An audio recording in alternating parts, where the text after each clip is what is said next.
Do something with you అనేటువంటిది highly objectionable. అది చేయడానికి లేదు, చెయ్యకూడదు. చెయ్యకూడదు అంటే ఇందాక చాలామంది చెప్పున్నారు, దే బ్రాట్ అప్. పేరెంట్స్ నుంచి రావాలి, సొసైటీ నుంచి రావాలి.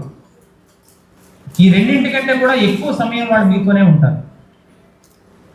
వాళ్ళు యాక్టివ్గా ఉన్నటువంటి మ్యాక్సిమం పీరియడ్ అంతా కూడా విద్యా సంస్థలో ఉంటారు, ఫ్రెండ్స్తో ఉంటారు, ఆ విద్యా సంస్థలోనే లేదంటే మీ ప్లే గ్రౌండ్స్లో ఉంటారు.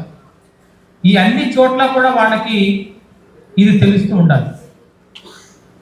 ప్రతి క్షణం కూడా ప్రతి చోట కూడా ఇది గుర్తుకు తెస్తూ ఉంటేనే వాళ్ళలో కొంత మార్పును తీసుకురావాలి.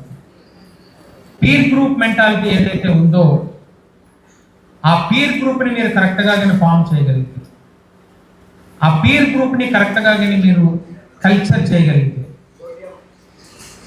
ఆ పీర్ గ్రూప్ అంతా కూడా ఒకే విధమైనటువంటి దృక్పథంతో కానీ పెట్టగలిగితే దాన్ని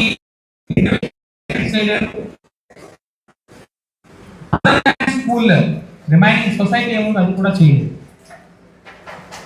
so maximum responsibility on the shoulders of teachers only.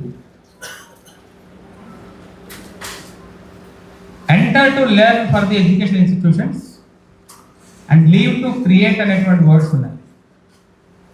వాడు క్రియేటర్గా మారాలి అంటే ముందు ఇటువంటి దృక్పథం వైపు రాకుండా చూడాలి. ఈ బాధ్యతను మొత్తం అంతా మీరే తీసుకోవాలి. ఎందువల్ల అంటే వాళ్ళు వచ్చేటువంటిది టీనేజ్లో మీ దగ్గరికి వస్తారు. మేబీ హార్డ్లీ 16 or 17 +2 స్టూడెంట్స్ వస్తారు. 18 to 20 the right age to take the decisions are about life.